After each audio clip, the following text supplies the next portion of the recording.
Forces कैसे fraud है, forces कब बंद होगी, फोर्सेज का ऑफिस कहाँ है, फोर्सेज पे कमांड किसका है। मैं ये बोलूँगा कि फोर्सेज वाले भी जान लें कि तुम्हारा हेडक्वार्टर कहाँ है। दोस्तों नमस्कार, मैं नवीन सिंह अपने चैनल नवीन सिंह FSS पे आप लोगों का स्वागत करता हूँ। आज जो हम लोग बात करेंगे वो हमारा बातचीत का मुद्दा है फोर्सेज और भी फोर्सेज के टाइप की जितनी भी कंपनी है जो ब्लॉकचेन या डिसेंट्रलाइज क्रिप्टो करेंसी पे काम कर रही हैं और नेटवर्क मार्केटिंग के नाम पे लोगों को गुमराह कर रही हैं, उनके बारे में बात करेंगे। वीडियो में मैं ये क्लियर करूँगा आप लोगों को कि फोर्सेज कैसे फ्रॉड है, फोर्सेज कब बंद होगी। ये मैं नहीं बोल रहा हूँ, फोर्सेज के जो कर्ता धर्ता है उन्होंने इसके बंद होने के बारे में क्या बताया है, ये सब मैं वीडियो में क्लियर करूँगा। तो चलिए हम जानकारी शुरू करते हैं। पहला जो सबसे मेन पॉइंट आता है कि हम जहाँ पे रह रहे हैं, जिस देश में रह रहे हैं, वहाँ के कानून को हमें मानना पड़ेगा। जो कानून बोलता है उस हिसाब से हमें काम करना पड़ेगा। अब हमारे भारत में क्या कानून है? भारत में पोंजी स्कीम, पिरामिड सिस्टम एकदम बैन है। पोंजी स्कीम के बारे में मैं आप लोगों को क्लियर कर दूं। पोंजी स्कीम क्या है? ये मिस्टर चार्ल्स पोंजी थे जो इटली के रहने वाले थे, अमेरिका में सेटल्ड थे। 1920 में उन्होंने एक स्कीम चलाया जिसमें इन्होंने लोगों को ऑफ़र किया कि आपको 90 दिनों के अंदर 50% से ज़्यादा रिटर्निंग मिलेगा। लोगों ने खूब पैसे इन्वेस्ट किए, मिला भी लोगों को, और कुछ दिन बाद मिलना जब बंद हो गया फिर हंगामा हुआ, इनके घपले का पर्दाफाश हुआ, चार्ल्स पोंजी जेल गए। और उसके बाद जो भी ऐसे लालच वाले जो भी स्कीम शुरू होते हैं उनको हम पोंजी स्कीम बोलते हैं, और उसी टाइम से पोंजी स्कीम नाम पड़ गया इसका। भारत सरकार ने भी ऐसे लालची चीज़ों के विरुद्ध कानून बनाया जो 1978 में money circulation banning money circulation act 1978 है, जिसमें 3 साल के सज़ा का प्रावधान है, संपत्ति जब्त होने का प्रावधान है, फाइन का प्रावधान है।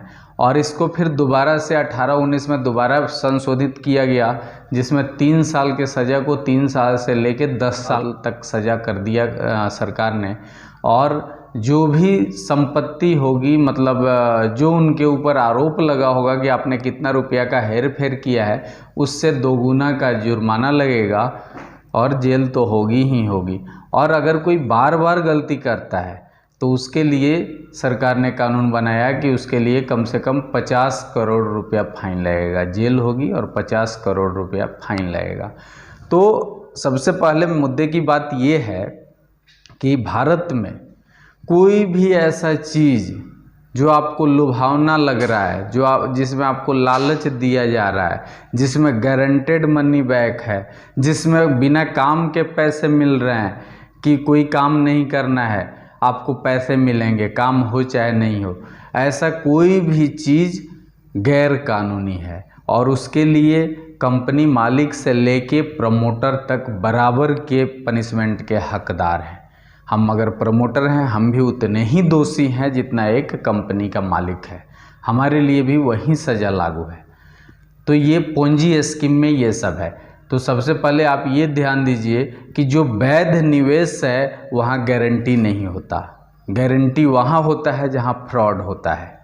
जब रुपया भी कोई ब्याज पे लेता देता है तो जो जेन्युइन आदमी है वो रिक्वेस्ट करेगा कि सर थोड़ा कम कर दो, ब्याज कम ले लो, ये करो, रिक्वेस्ट करके वो अपना कैसे भी कम करवाएगा।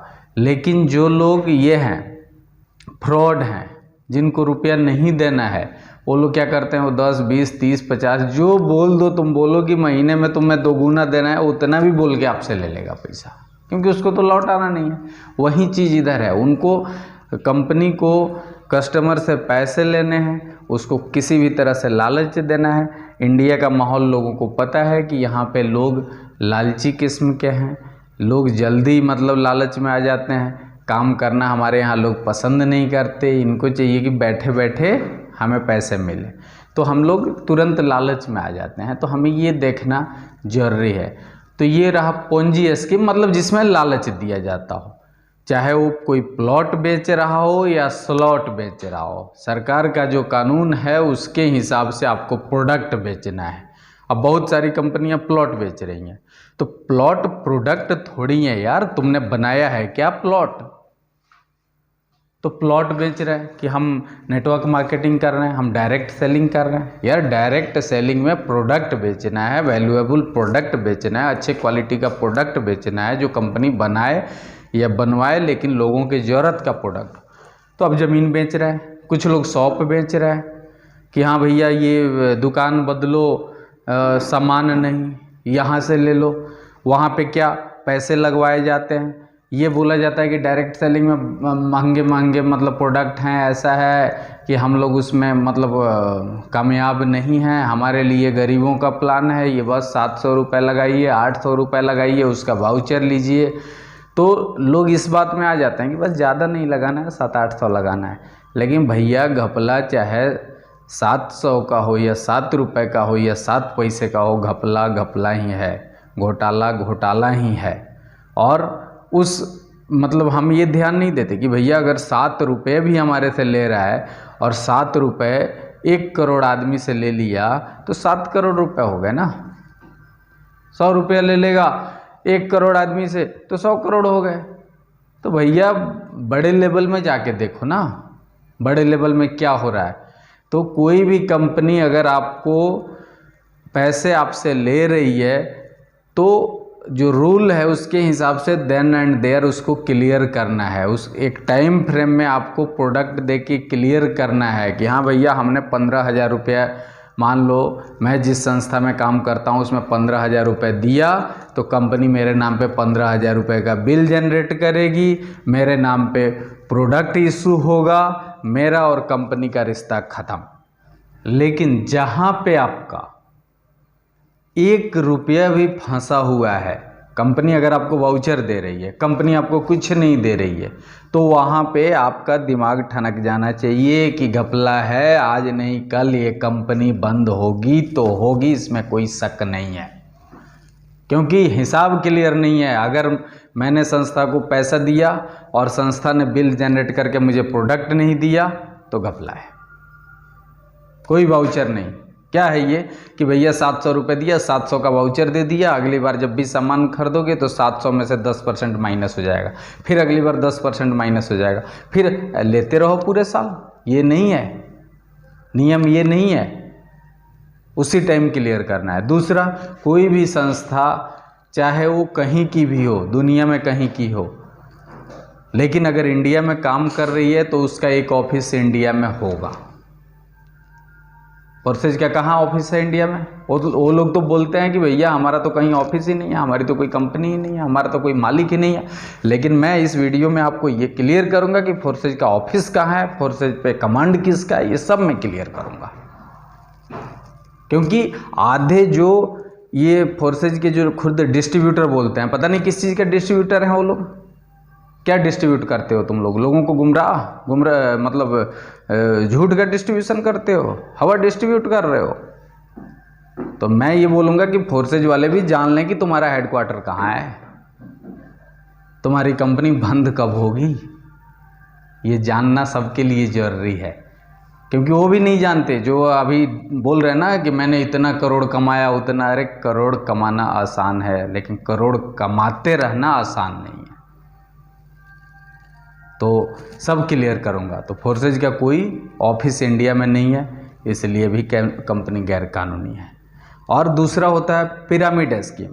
पिरामिड जो हम करते हैं 1 के नीचे 2, 2 के नीचे 4, 4 के नीचे 8, वो भी इंडिया में बैन है। किसी को आप मतलब स्कीम के लिए रिक्रूट नहीं कर सकते, बहाल नहीं कर सकते कि आप आइए और हम मिल के एक चेन बनाते हैं और लोगों को अपने चेन में शामिल करते हैं, लोगों को गुमराह करते हैं और बड़ा सा घोटाला करते हैं और फिर गायब हो जाते हैं। ये नहीं कर सकते आप, क्योंकि पूंजी के साथ पिरामिड इसलिए बैन है कि हर इसमें क्या पैसे कहाँ से मिलते हैं? हर पुराने निवेशक को तभी पैसा मिलता है जब कोई नया निवेशक पैसा लगाता है। मतलब इससे ये होता है प्रतीत कि भैया जो लास्ट निवेशक है वो हमेशा प्रॉफिट के लिए वंचित रहता है। फिर जब वो नया लाएगा तो उसको मिल जाएगा, जो नया आदमी आएगा वो प्रॉफिट से वंचित हो जाएगा। मतलब ये अंतहीन प्रक्रिया है और ये तब तक चलेगी या चलती रहती है जब तक कि कोई इसके ऊपर कंप्लेन नहीं कर दे। ऐसी कंपनियों के ऊपर जब कंप्लेन हो जाता है, इसके वेबसाइट खुलने बंद हो जाते हैं और सारे इसके जो डिस्ट्रीब्यूटर हैं वो अंडरग्राउंड हो जाते हैं, गायब होने लगते हैं। तो पिरामिड सिस्टम भी बैन है इंडिया में, पोंजी स्कीम भी बैन है और इन दोनों चीज़ों पे फोर्सेज काम कर रही है और इसीलिए इंडिया में वो कंपनी गैर कानूनी है। दूसरा आता है कि जैसे मैंने आपको बोला था कि फोर्सेज के जो कर्ता धर्ता हैं उन लोगों के माध्यम से ही मैं क्लियर करूँगा कि ये कंपनी क्या बोलती है और इसके डिस्ट्रीब्यूटर्स लोगों के लिए गाइडलाइन क्या है, वो सब मैं क्लियर करूँगा। मालूम भी नहीं होगा लोगों को, मैं आपको बता दूं। और फोर्सेज वाले भी खास करके सुन लें कि जब आप अपना ये आईडी के लिए लॉगिन के लिए जब खोलते हो forces.bust या जो भी खोलते हो तो सबसे नीचे जहाँ पे आपका आईडी डलता है तो उसके एकदम नीचे चले जाइए। जब एकदम नीचे जाएंगे तो उसमें आपके संस्था ने डॉक्यूमेंट्स लगाए हुए हैं। आपके वेबसाइट पे डॉक्यूमेंट में डिस्क्लेमर लगा है। डिस्क्लेमर तो आप लोग सभी जानते ही हैं कि डिस्क्लेमर कहाँ लगता है। डिस्क्लेमर जैसे मूवी के पहले लगता है जिसमें लिखा होता है ये फिल्म काल्पनिक घटनाओं पर आधारित है और इसका जीवित या मृत किसी भी शख्स से कोई वास्ता नहीं है। अगर किसी की कहानी इससे मिलती है तो बस एक संजोग मात्र है। केवल इतना डिस्क्लेमर दे के उस डायरेक्टर प्रोड्यूसर ने अपना बचाव कर लिया। कल अगर आप केस करते हो या कुछ भी हमारे बारे में कुछ दिखाते हैं और हम उस पर केस करते हैं, केवल एक ये लिख के एक राइटर, एक डिस्ट्रीब्यूटर, एक प्रोड्यूसर अपना बचाव कर लेता है। तो आपके फोर्सेज ने उसमें डिस्क्लेमर लगाया है। डिस्क्लेमर में उन्होंने क्या लिखा है? डिस्क्लेमर में जब जाएंगे आप उसके फर्स्ट पेज के और सेकंड पैरा में तो उन्होंने दिया है अवेलेबिलिटी ऑफ वेबसाइट, मतलब वेबसाइट की उपलब्धता। वेबसाइट की उपलब्धता पे उन्होंने लिखा है कि जबकि फोर्सेस समुदाय इस वेबसाइट को स्मार्ट अनुबंधों के साथ बातचीत में मार्गदर्शन और सहायता के लिए हर संभव उपलब्ध कराने का प्रयास करेगा। अगर किसी भी कारण से, ध्यान दीजिए मेरी बात, अगर किसी भी कारण से वेबसाइट किसी भी समय उपलब्ध नहीं है तो हम उत्तरदायी नहीं होंगे। उपयोगकर्ता की पूर्व लिखित सूचना के बिना किसी भी समय वेबसाइट तक पहुंच को निलंबित किया जा सकता है। आपको कोई सूचना मिले नहीं मिले, वेबसाइट सस्पेंड किया जा सकता है, आपका उधर पहुंच सस्पेंड किया जा सकता है। समझ रहे हैं? दूसरा है,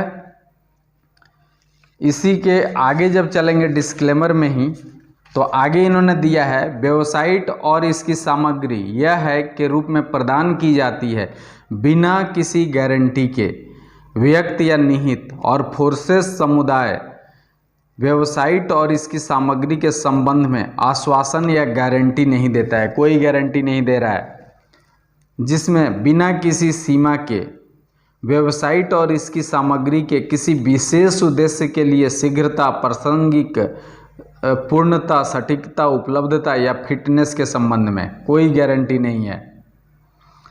वेबसाइट के संचालन में कोई चूक होगी, वेबसाइट के संचालन में कोई चूक नहीं होगी और यह सुरक्षित और निर्बाध होगी, इसकी भी कोई गारंटी नहीं है। फोर्सेज कम्युनिटी किसी भी गलती को ठीक करेगी। वेबसाइट वायरस और अन्य मैलवेयर से मुक्त होगी, इसकी भी कोई गारंटी नहीं है। देखिए, हर जगह कंपनी ने अपना बचाव कर लिया और फोर्सेज के डिस्ट्रीब्यूटर लोगों को मूर्ख बनाते हैं कि जब तक ब्रह्मांड रहेगा, जब तक ये सृष्टि रहेगी, तब तक हमारा इनकम चलता रहेगा, तब तक हम लोग कमाते रहेंगे। देखिए आगे क्या होता है। ये बातें मैं नहीं बता रहा हूँ, मेरी बातें नहीं हैं, ये खुद फोर्सेज के कर्ता धर्ता लोगों ने जो डिस्क्लेमर दिया है उसमें लिखा है। आप उसको प्रिंट निकलवाइए, और खुद अगर अंग्रेजी जानते हैं तो बहुत अच्छी चीज़ है। मेरे जैसे अगर कम नॉलेज वाले हैं तो उसको गूगल पे भी उसको ट्रांसलेट करवा सकते हैं, नहीं तो किसी अच्छे अंग्रेजी के जानकार से हम उसको समझ सकते हैं। समझिए उसमें क्या लिखा है। किसी को भी गुमराह करने से अच्छा हमें भी समझना चाहिए। और अगर कहीं फंस रहे हैं तो एक तो मतलब गुमराह करने वाले को भी समझना है, और दूसरा जो खुद फंस रहा है उसको भी समझना है कि हाँ भैया हम कहीं गलत जगह पे तो नहीं जा रहे हैं। आगे देखिए, ये तो डिस्क्लेमर की बात है। उसके बाद है ये इनका एग्रीमेंट है, जो टर्म ऑफ सर्विस करके एग्रीमेंट दिया है। इसमें भी इन्होंने दिया है, एलिजिबिलिटी में दिया है कि you can only use our service if permitted under the law of your jurisdiction. आपके यहाँ जो कानून है, आपके यहाँ जो कानून परमिट करता है, आप उसी के हिसाब से काम करेंगे। और आपको एक बहुत बड़ी चीज़ बता दूं, दुनिया के 36 देशों में फोर्सेज बैन है। ये उन्होंने खुद अपने एग्रीमेंट में दिया है उन देशों का नाम कि इस देश में काम नहीं करना है। और 36 में कुछ मेन देश बता देता हूँ। Australia, Canada, south Africa, China, Japan, Britain और अमेरिका। 36 में ये लगभग 4, 3, 7 देश तो मेन देश ही हो गए। बचा कौन? सबसे बड़ी आबादी वाले हम बचे, जहाँ पे मतलब अभी तक सब गोल मटोल चल रहा था। कोई किसी को मूर्ख बनाए, कोई किसी को लूटे खसोटे, कुछ हो नहीं रहा था, तो इंडिया में जंप करा दिया। लेकिन साथ साथ कंपनी ये भी बोल रही है, you will not use the platform if any applicable law in your country prohibit you from doing so in accordance with these terms. मतलब अगर आपके यहाँ का कानून हमारे साथ काम करने से आपको रोकता है तो आप काम नहीं करेंगे।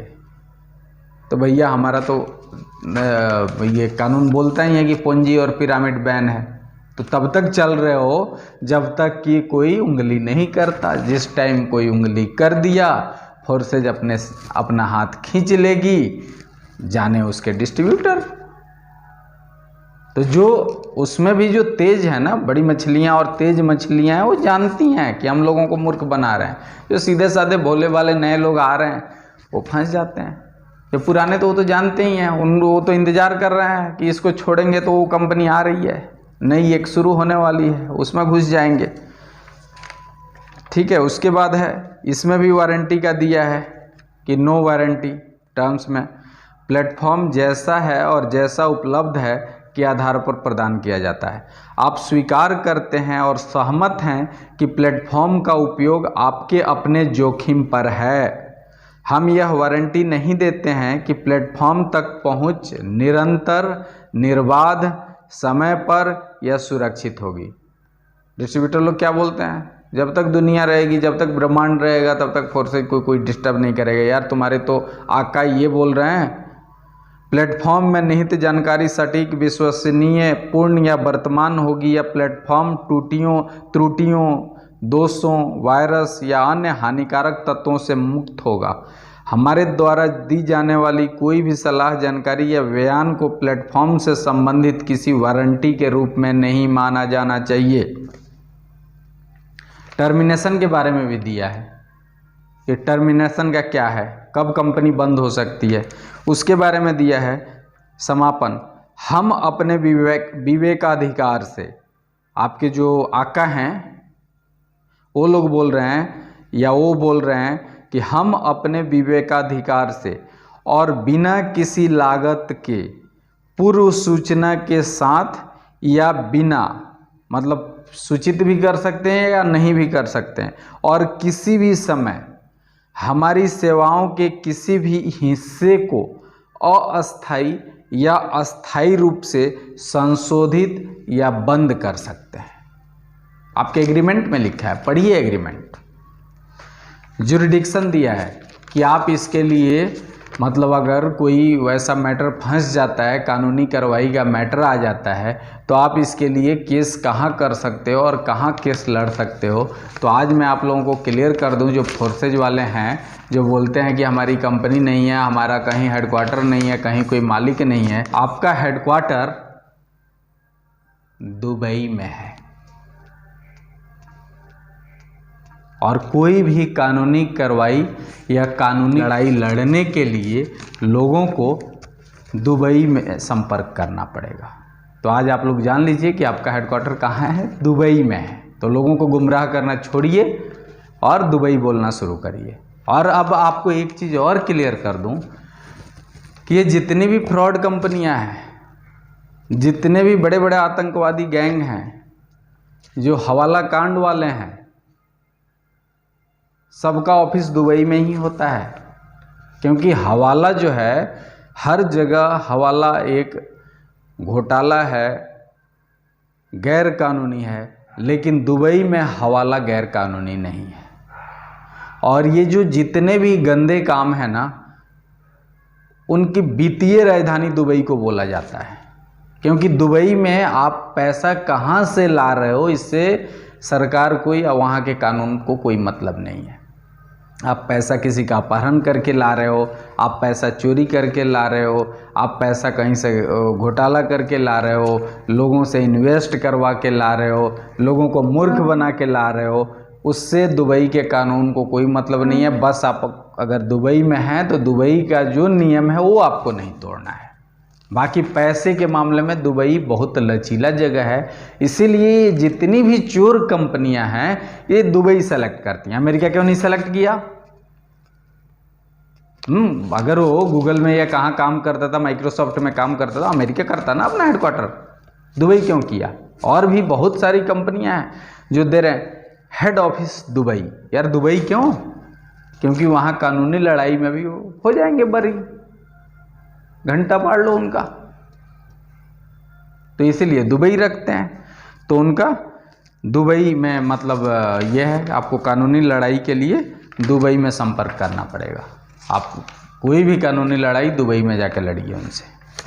अगला इनका जो पॉइंट है, अप्रत्याशित घटना। कोई भी अप्रत्याशित घटना होती है, जैसे भगवान के द्वारा कोई दिक्कत आ गई, कोई एक्ट ऑफ सिविल और मिलिट्री अथॉरिटीज, कोई मिलिट्री और सिविल अथॉरिटीज ने कोई एक्शन ले लिया, कोई आतंकवादी गतिविधि का कांड हो गया, सिविल डिस्टरबेंस हो गया, वार लड़ाई हो गई, हड़ताल हो गया, या कोई लेबर डिस्प्यूट हो गया, आग लग गई, इंटरनेट सर्विस का गड़बड़ हो गया, इक्विपमेंट का फेल्योर हो गया, सॉफ्टवेयर गड़बड़ हो गया, ऐसी कोई भी घटना होती है तो उसके लिए कंपनी जिम्मेदार नहीं है। ये सब घटनाएं हो सकती हैं, आपकी कंपनी, आपका सिस्टम बंद हो सकता है।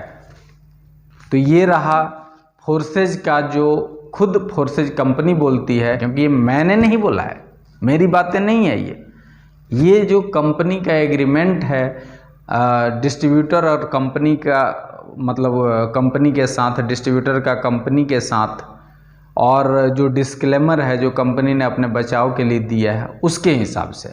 तो दो चीज़ मैंने बता दिया, एक तो कानूनी रूप से कैसे गैर कानूनी है, दूसरा बता दिया कि ये मतलब फोर्सेज खुद क्या बोलती है अपने बारे में, और तीसरा मैं सामाजिक दृष्टिकोण से आपको बता रहा हूँ। अब जो सामाजिक दृष्टिकोण है उसमें क्या होता है, मान लीजिए मैं फोर्सेज या वैसे किसी भी कंपनी का डिस्ट्रीब्यूटर हूँ और मैंने लोगों का रुपया लगवाया,